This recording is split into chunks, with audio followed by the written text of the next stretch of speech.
Hello students, आज हम पढ़ने जा रहे हैं क्लास 9th का lesson 6 that is tissues part 2। हमने अपने पिछले लेक्चर में टिश्यूज़ के बारे में पढ़ा था कि सेल मिलकर टिश्यू बनाते हैं, टिश्यू मिलकर ऑर्गन और ऑर्गन से बनता है ऑर्गेनिज्म। तो सबसे स्मॉलेस्ट यूनिट ऑर्गेनिज्म की कौन सी होती है? That is cell. तो स्टूडेंट्स, हमने एनिमल सेल और प्लांट सेल में बेसिक डिफरेंस हम अपने पिछले चैप्टर में पढ़ के आ चुके हैं। यहाँ पर हमने एनिमल और प्लांट्स के बीच का डिफरेंस पढ़ा था on the basis of tissues. तो कुछ बेसिक फंक्शंस होते हैं जो प्लांट्स परफॉर्म करते हैं, कुछ बेसिक फंक्शन होते हैं जो एनिमल परफॉर्म करते हैं। तो वो किस पर डिपेंड करते हैं? वो फंक्शन डिपेंड करते हैं on the presence of certain tissue in both animal and plant cell. तो बच्चों, आज हम पढ़ने जा रहे हैं our next topic that is meristematic plant tissues. तो बच्चों, उससे पहले हम अपने सबसेक्शन के क्वेश्चन कर लेते हैं। What is a tissue? तो टिश्यू क्या है? Group of cell is called tissue. What is the utility of tissue in multicellular organisms? जैसे कि मल्टीसेलुलर में कौन से आ जाते हैं? जैसे कि प्लांट्स हो गए, एनिमल्स हो गए, वहाँ पर टिश्यू का क्या रोल है? टिश्यू क्या काम करते हैं? जैसा कि आप सभी को पता है, हम वेरियस फंक्शंस परफॉर्म करते हैं। जैसे मसल्स हैं, वो क्या करती हैं? कॉन्ट्रैक्ट और रिलैक्स होती है, हमें लोकोमोशन में हेल्प करती है। अगर प्लांट की बात की जाए तो वहाँ पानी को कंडक्ट करने के लिए जाइलम और फ्लोएम जैसे टिश्यू प्रेजेंट होते हैं। फ्लोएम क्या करता है? फूड का ट्रांसपोर्ट करता है। तो ट्रांसपोर्ट के लिए जाइलम फ्लोएम वहाँ पर प्रेजेंट है, तो वो भी क्या है? Type of tissue. तो इस तरह से हम अपना अभी तक हमने कुछ आधा अधूरा पढ़ा हुआ था अबाउट टिश्यू, लेकिन इस चैप्टर में हम टिश्यूज़ के बारे में कंप्लीट जो जानकारी है वो हमें पढ़ने को मिलेगी। तो बच्चों, प्लांट टिश्यूज़ के बारे में हम पहले पढ़ेंगे, फिर बाद में पढ़ेंगे एनिमल टिश्यूज़ के बारे में। तो बच्चों, पहले प्लांट टिश्यूज़ के बारे में पढ़ते हैं। तो प्लांट टिश्यू ना दो प्रकार के होते हैं, meristematic tissue and permanent tissue. अब ये मेरिस्टेमेटिक टिश्यू और परमानेंट टिश्यू में क्या डिफरेंस होता है बच्चों? देखो, meristematic tissue is just like a mother cell. क्या करते हैं ये जहाँ पर प्रेजेंट होते हैं वहाँ पर क्या करती है? वहाँ पर सेल डिवीज़न का काम करते हैं, और इनका काम सिर्फ क्या होता है? सेल को डिवाइड करना। तो पहले हम एक्टिविटी 6.1 देख लेते हैं बच्चों। Growth of root in onion bulb. तो बच्चों, take 2 glass jar and fill them with water. आपको क्या करना है कि 2 ग्लास जार लेने हैं, उनको किससे फिल कर देना है? पानी से। Now take 2 onion bulbs and place 1 on each jar as shown in figure 6.1। जैसा कि 6.1 फिगर में आप देख रहे हो, तो वहाँ पर आप ग्लास जार ना भी मिले तो आप 2 ग्लास के आप जार के अलावा कुछ ग्लास ऐसा मटेरियल लें ग्लास वाला, जहाँ पर आपको अनियन अगर रखा जाए तो एज इट इज़ ट्रांसपेरेंट हो, दिख जाए, ठीक है। और वो इस तरह से होना चाहिए उसका जो सरफेस है कि आपका अनियन उसमें अटक जाए, नीचे ना जाए, अगर आपके पास ग्लास जार अवेलेबल ना हो। Now take 2 onion bulb and place 1 on each jar as shown in figure 6.1। Observe the growth of roots in both the bulbs for a few days. अब कुछ दिनों बाद आप देखोगे कि जो आपने सूखा प्याज लिया था वो कुछ समय बाद क्या होगा? वो ग्रोथ करनी शुरू कर देता है। Measure the length of root on day 1, 2, 3। जैसे जैसे दिन बढ़ते जाएंगे, जो लेंथ है वो क्या है? रूट की बढ़ती जाएगी। On day 4, cut the root tips of the onion bulb in jar 2 by about 1 centimeter. After this, observe the growth of root in both the jar and measure their length each day for more days and record the observation in table like the table below. तो बच्चों, क्या हुआ? जैसे ये onion है यहाँ पर, तो अनियन क्या कर रहा है? उसकी जड़ें बढ़ती जा रही हैं, बढ़ती जा रही हैं। तो जो उसकी जो यहाँ पर टिप प्रेजेंट है, अगर आप उसको, अगर हम जार 2 को फॉर एग्जांपल जार 2 के अनियन की ये टिप काट दें, तो आप क्या देखोगे? जार 1 में जो अनियन है एज़ कम्पेयर टू जार 2, वहाँ पर आपको ग्रोथ ज़्यादा दिखेगी। क्यों? क्योंकि जो अनियन की ये रूट है उसके जो टिप होती है वहाँ पर कौन से सेल प्रेजेंट है? वहाँ पर मेरिस्टेमेटिक सेल प्रेजेंट है। और मेरिस्टेमेटिक सेल क्या करते हैं? दे एक्टिवली डिवाइडिंग सेल, जो कि क्या करते हैं? जल्दी जल्दी से सेल को डिवाइड करते हैं। तो अगर आप उसकी टिप काट देते हो अनियन की इन जार 2, तो क्या होगा? ये मेरिस्टेमेटिक सेल क्या हो जाएंगे? वो भी टिप के साथ चले जाएंगे। तो वहाँ पर ग्रोथ क्या हो जाएगी? बहुत ही ग्रोथ स्टंटेड हो जाएगी, वहाँ रुक जाएगी, और इस तरह से जार 2 की ग्रोथ रुक जाएगी, जबकि जार 1 में ग्रोथ कंटिन्यूसली होती रहेगी। तो इस एक्टिविटी से हमें यह पता लगता है बच्चों, ठीक है। अब हम करते हैं अबाउट द मेरिस्टेमेटिक टिश्यू। तो बच्चों first of all we will give the answers of the question given here. From the above observation answer the following question. Which of the two onion has longer roots? Why? तो बच्चों जैसा कि मैंने आपको बताया कि जार 1 में growth ज़्यादा होगी जबकि जार 2 में कम होगी। Do the roots continue growing even after we have remove their tips. तो बच्चों आपको ये एक्टिविटी वैसे तो एक्टिविटी करने के बाद ही पता लगेगा कि जब हम जड़ को काट देते हैं तो वहाँ पर ग्रोथ मैंने कहा है कि रुक जाती है। रुकना मतलब कि ऐसा नहीं है कि वो अनियन ख़राब हो जाएगा कि उसकी जड़ काट दी गई है, ओनली 1 सेंटीमीटर की बात की गई है, नॉट कंप्लीट। तो उसको टाइम लगेगा फिर से क्या करने में, फिर से मेरिस्टेमेटिक सेल्स के बनने में। तो इस वजह से उसकी ग्रोथ थोड़ी सी रुक जाएगी, लेकिन ऐसा नहीं है कि वो बिल्कुल ख़त्म हो जाएगा। Why would the tip stop growing in jar 2 after we cut them. कि टिप अगर बात की जाए वहाँ पर अगर हम टिप काट देते हैं अनियन की तो जड़, जैसे ये अनियन की जड़ है जार 2 में और यहाँ पर मेरिस्टेमेटिक सेल्स होते हैं बिल्कुल टिप पर, तो क्या होता है अगर हम जड़ काटेंगे तो काटने के बाद ये ऊपर वाला भाग रह गया अनियन के साथ जो लगा हुआ है, और ये नीचे वाला भाग जिसमें क्या प्रेजेंट है, इसमें प्रेजेंट है मेरिस्टेमेटिक सेल, वो अलग हो जाएगा। और अलग होने से क्या होगा, यहाँ पे ग्रोथ क्या हो जाएगी, रुक जाएगी। तो यहाँ पर सारा जो अगर बात की जाए इम्पोर्टेंस है तो वो किसकी है, मेरिस्टेमेटिक सेल की। तो बच्चों आपको यहाँ से इस एक्टिविटी से मेरिस्टेमेटिक सेल की इम्पोर्टेंस का पता लग गया होगा। अब नेक्स्ट करते हैं द ग्रोथ ऑफ प्लांट। अब यहाँ पर बच्चों आपको बताया गया है डेफिनेशन के बारे में मेरिस्टेमेटिक टिश्यू।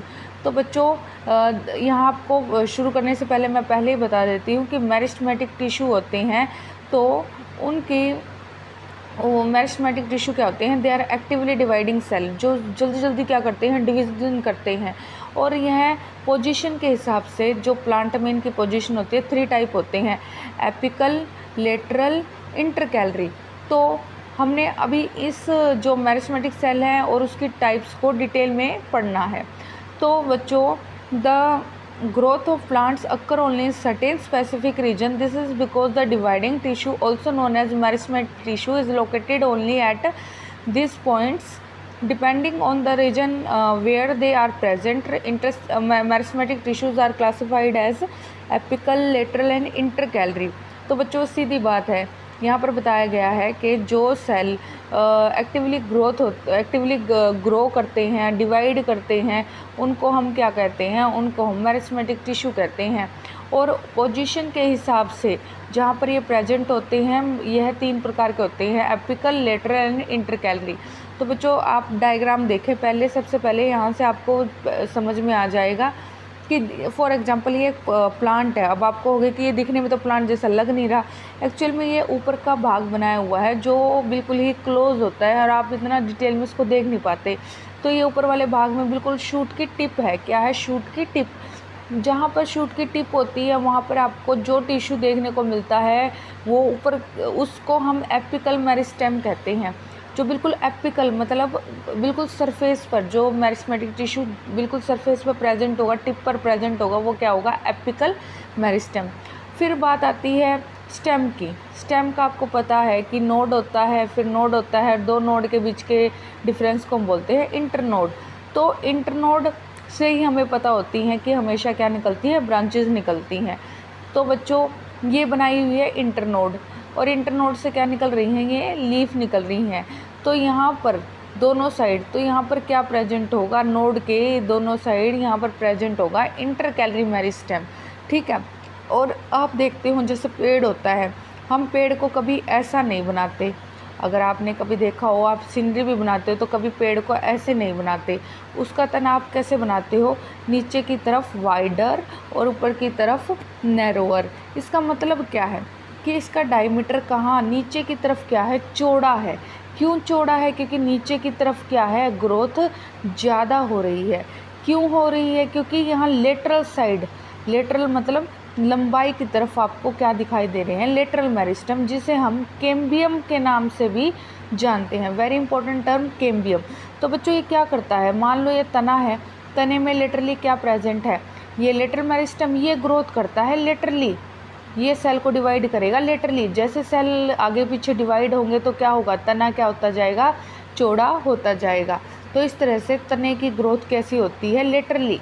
तो समझ में आ गया होगा आपको यहाँ डायग्राम से ही कि पोजीशन के हिसाब से मेरिस्टेमेटिक टिश्यू कितने प्रकार के होते हैं, 3 प्रकार के होते हैं।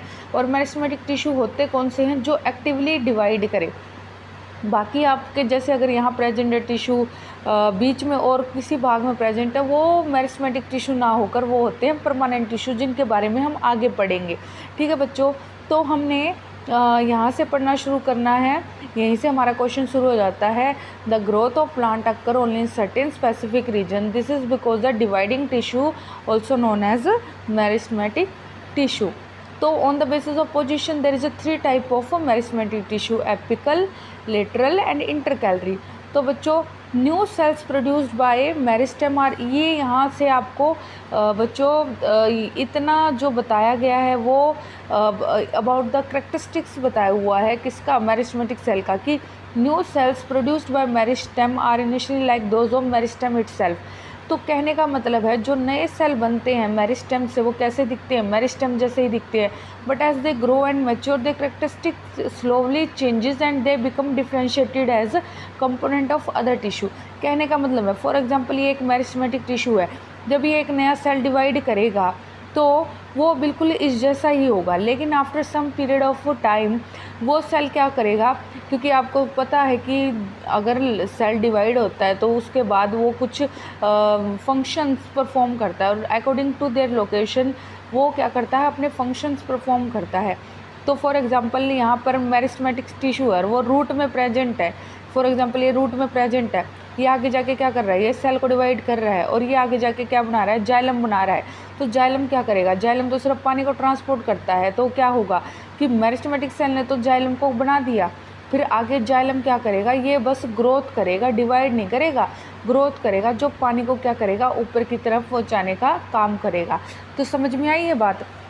मेरिस्टेमेटिक टिश्यू सिर्फ डिवीज़न का काम करते हैं और जब ये डिवीज़न को रोक देते हैं, फिर इसके बाद जो सेल बना है डिवीज़न के बाद, जो सेल बना है डिवीज़न के बाद, वो क्या करता है, वो अपना ही एक रोल प्ले करता है जिसके लिए वो बना है। फॉर एग्ज़ाम्पल कि आपने एम्ब्रियो के बारे में पढ़ा ही होगा, खैर मैं आपको एग्जांपल के लिए बता देती हूँ। यहाँ एम्ब्रियो क्या होती है, बॉल ऑफ सेल होती है। हालांकि मैं प्लांट पढ़ा रही हूँ लेकिन वैसे एग्जांपल दे रही हूँ। तो एम्ब्रियो क्या है, बॉल ऑफ सेल है। तो इस बॉल ऑफ सेल में क्या होता है, आपको पता है कि शुरू में जाइगोट होता है, जाइगोट 1 से 2 सेल में डिवाइड होता है, 2 से 4, 4 से 8 और इस तरह से एक पूरा एम्ब्रियो बनता है। एम्ब्रियो बनने के बाद क्या होती है, डिवीज़न स्टॉप हो जाती है ना। तो जैसे स्टॉप होने के बाद ये सेल का एक गोला बन गया।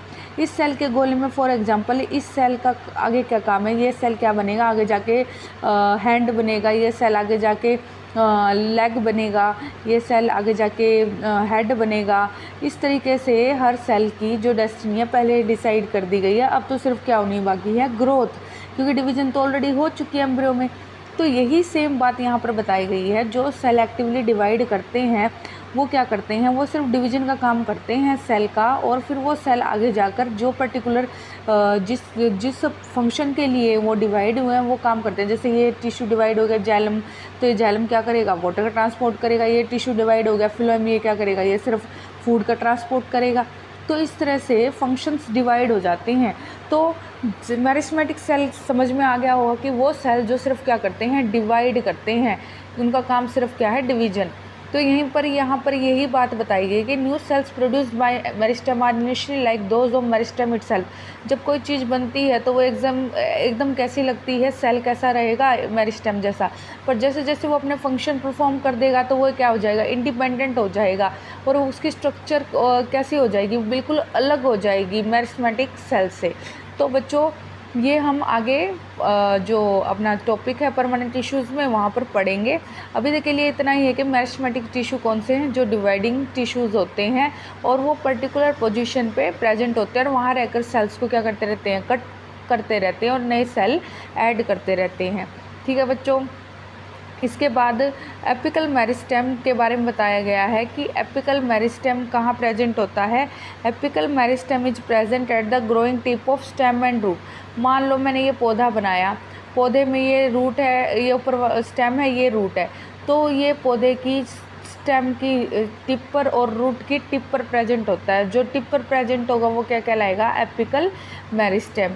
ठीक है, तो दूसरा आपका है ये फंक्शन बताया हुआ है, क्या करता है, increase the length of the stem of the root. Apical meristem क्या करेगा, लेंथ को इंक्रीज करेगा स्टेम की और रूट की। ठीक है बच्चों, the girth of the stem और root increases due to the lateral meristem, जिसे हम कैम्बियम भी जानते हैं। जैसा कि मैंने आपको पहले भी बताया था, लेटरली क्या प्रेजेंट है, लेटरल मेरिस्टेम प्रेजेंट है, जो कैसे डिवाइड करता है, आगे और पीछे। और जब आगे और पीछे कोई चीज़ डिवाइड करेगी तो डायमीटर क्या करेगा, बढ़ता रहेगा। तो इस तरह से इसको हम कैम्बियम के नाम से भी जानते हैं, जो कि बहुत इंपॉर्टेंट एग्जाम में कई बार पूछा भी जाता है, what is cambium. Intercalary meristem is the meristem at the base of leaves और इंटरनोड्स। तो बच्चों मैंने आपको बताया इंटरकैलरी मेरिस्टेम कहाँ प्रेजेंट होगा, नोड पर। नोड मतलब जहाँ से ब्रांचेस या लीव्स निकल रही है वहीं पर प्रेजेंट होगा। तो जो नोड्स पर प्रेजेंट होता है मेरिस्टेम, तो उस मेरिस्टेम को हम कहते हैं इंटरकैलरी मेरिस्टेम। तो intercalary meristem is the meristem at the base of the leaves और द इंटरनोड्स और either side of the node. तो या फिर ये जो छोटी छोटी ट्विग्स होती है, जैसे ट्विग्स मतलब छोटी छोटी ब्रांचेस निकल रही होती हैं, वहाँ पर प्रेजेंट होगा। तो इसका मतलब ये क्या कर रहा है, यहाँ पर नए नए सेल डिवाइड कर रहे हैं, तभी तो ट्विग निकली है। तो यहीं से क्या बनेगी, फिर ब्रांचेस बनेगी। तो इस तरह से बच्चों मेरिस्टेमेटिक सेल डिवाइड करते रहते हैं और ऑर्गन बनाते रहते हैं। तो बच्चों यहाँ तक तो ये एक इम्पोर्टेंट क्वेश्चन है, आपको ज़रूर इसको लिखते लिखते याद कर लेना है और समझ भी लेना है। ठीक है बच्चों, अब हम आगे करते हैं। As the cell of the tissue are very active. तो बच्चों यहाँ पर ये जो आपको बताया गया, ये एक्चुअल में फंक्शंस बताए, ये करैक्टरिस्टिक्स बताए हुए हैं किसके, मेरिस्टेमेटिक सेल्स के क्या करैक्टरिस्टिक्स होते हैं। ठीक है, तो मैं आपको बता दूँ कि as the cell of this tissue are very active. देखो कोई चीज़ फटाफट से डिवाइड कर रही है तो वो सेल क्या होंगे, एक्टिव होंगे। दे हैव डेंस साइटोप्लाज्म, उनमें साइटोप्लाज्म क्या होगा, बहुत ही ज़्यादा होगा। दे थिन सेलुलोज वॉल्स, और उसकी सेलुलोसिक वॉल क्या होगी, थिन होगी। अगर ज़्यादा मोटी होगी तो उसको डिवीजन में क्या होगा, डिवीजन करने में मुश्किल होगी, तो ऑब्वियस है थिन होगी। और प्रोमिनेंट न्यूक्लियस, मतलब न्यूक्लियस बहुत ही वेल डेवलप्ड है, क्योंकि सारा काम किसका है, न्यूक्लियस का। प्रोटीन भी बनेंगे, जो प्रोटीन आगे क्या करेंगे, सेल डिवीजन में हेल्प करेंगे। भाई एक सेल से दूसरा बनने जा रहा है तो उसे अपनी मात्रा को डबल करना पड़ेगा, नहीं करना पड़ेगा, तो उसमें न्यूक्लियस बहुत इंपॉर्टेंट रोल प्ले करेगा, नहीं करेगा, करेगा। और इसमें साइटोप्लाज्म भी इंपॉर्टेंट रोल प्ले करेगा, क्योंकि इसको क्या है, आगे जाकर क्या होना है, आधा होना है। तो सही बात है कि आपको ये करैक्टरिस्टिक्स बिल्कुल ही इजी लगेंगी, लेकिन इनके पीछे बहुत ही इम्पोर्टेंट चीज़ें छुपी हुई हैं कि यहाँ पर जो मेरिस्टेमेटिक सेल्स की जो सेल वॉल है वो कैसी होती है, थिन होती है। प्लस यहाँ पे न्यूक्लियस क्या होता है, प्रोमिनेंट, मतलब बहुत ही वेल डेवलप होता है। लेकिन काम की बात है कि इसमें वैक्यूल नहीं होता, दे लैक वैक्यूल्स, जो कि कंपटीशन का क्वेश्चन आ जाता है कि मेरिस्टेमेटिक सेल्स में वैक्यूल्स होते हैं, नहीं होते। हमने तो पढ़ा है प्लांट सेल में तो सब में होते हैं, लेकिन प्लांट सेल के अंदर जो सेल जो एक्टिवली डिवाइड करते हैं उसमें क्या है, ये एब्सेंट होती हैं। तो एनसीईआरटी ने यहाँ पर क्वेश्चन खुद ही पूछ लिया है, can we think why they would lack vacuoles, you might want to refer to the functions of vacuole in the chapter on cells. भाई आपको पता होना चाहिए क्यों इनमें होती है वैक्यूल एब्सेंट। तो हम पढ़ चुके हैं कि जो प्लांट सेल का मैक्सिमम भाग होता है वो वैक्यूल ने कवर किया होता है। तो साइटोप्लाज्म तो बहुत थोड़ा रह गया, जबकि एक सेल को डिवाइड होना है दो में, तो उसके पास डेंस साइटोप्लाज्म होना चाहिए, नहीं होना चाहिए, होना चाहिए। अगर वैक्यूल होगा तो जो इम्पोर्टेंट मटेरियल्स है उनके लिए जगह बहुत कम होगी, तो सेल को डिवीजन करने में मुश्किल होगी। तो इस वजह से वैक्यूल इनके अंदर नहीं होता। तो ये एक कारण है। तो इसके जो करैक्टरिस्टिक्स हैं इन सेल्स के हम पढ़ चुके हैं कि इनके अंदर डेंस साइटोप्लाज्म है, प्रोमिनेंट न्यूक्लियस है, थिन सेलुलोसिक वॉल है, जो इसके कुछ क्या है करैक्टरिस्टिक है मेरिस्टेमेटिक सेल के। Now come to the permanent tissue. तो बच्चों मैंने आपको पहले ही बताया था कि प्लांट टिश्यू दो प्रकार के होते हैं, एक तो होता है कौन सा, मेरिस्टेमेटिक टिश्यू, एक होता है परमानेंट टिश्यू। तो परमानेंट टिश्यू भी हमारे दो प्रकार के होते हैं, simple permanent tissue and complex permanent tissue. Simple में हम पढ़ते हैं पेरेन्काइमा, कोलेनकाइमा एंड स्क्लेरेन्काइमा, जबकि कॉम्प्लेक्स में हम पढ़ते हैं जाइलम एंड फ्लोएम। तो बच्चों कॉम्प्लेक्स परमानेंट टिश्यू तो हम बाद में करेंगे, पहले हम किसको पढ़ेंगे, सिंपल परमानेंट टिश्यूज़ को। पहले तो बात आती है कि परमानेंट टिश्यू होते क्या हैं। तो पहले हम परमानेंट टिश्यू के बारे में पढ़ेंगे। What happen to the cells formed by the meristematic tissue. भाई जो सेल मेरिस्टेमेटिक टिश्यू द्वारा बना है उसका आगे होता क्या है। They take up a specific role and lose the ability to divide. जैसे ही मेरिस्टेमेटिक सेल ने एक सेल को डिवाइड किया, फिर उसके बाद क्या कर देता है, वो सेल को इंडिपेंडेंट रहने के लिए छोड़ देता है। वो सेल क्या करेगा, वो सेल डिवीज़न नहीं करेगा, डिवीज़न को छोड़ के वो ग्रोथ करेगा, और ग्रोथ करने के बाद वो क्या करेगा, वो एक अहम फंक्शन परफॉर्म करेगा जिसके लिए वो बना है। ठीक है। As a result, they form a permanent tissue. This process of taking up a permanent shape, size and a function is called differentiation. तो बच्चों एक इम्पोर्टेंट चीज़ ये है कि यहाँ पर एक टर्म आई है डिफ्रेंशिएशन। तो आप इसको इंग्लिश का वर्ड लेकर ना समझना कि डिफ्रेंशिएशन मतलब अलग अलग होना। यहाँ पर डिफ्रेंशिएशन एक टेक्निकल टर्म है जो बताती है डिफ्रेंशिएशन का मतलब होता है कि जब सेल डिवीज़न की पावर को खो दे और एक परमानेंट शेप साइज पा ले तो उसको बोलते हैं differentiation. This process of taking up a permanent shape size and function is called differentiation. Cells of meristematic tissue differentiate to form a different type of permanent tissue. तो बच्चों यहाँ से एक बात समझ में आ गई, मेरिस्टेमेटिक टिश्यू बदल जाता है परमानेंट टिश्यू में कैसे, by the process of differentiation. देखो मेरिस्टेमेटिक टिश्यू किस में बदल गया, परमानेंट टिश्यू में। किसकी प्रोसेस से, डिफ्रेंशिएशन की प्रोसेस से। तो आई होप आपको ये बात समझ में आ गई होगी और इसको ज़रा ध्यान से समझना अलग से। तो बच्चों आज के लिए तो हम इतना ही करेंगे। कल हम सेक्शन पढ़ेंगे स्टेम का, एक्टिविटी 6.2 से पढ़ेंगे और सिंपल परमानेंट टिश्यूज़ के बारे में डिटेल में पढ़ेंगे। आज के लिए इतना ही, धन्यवाद।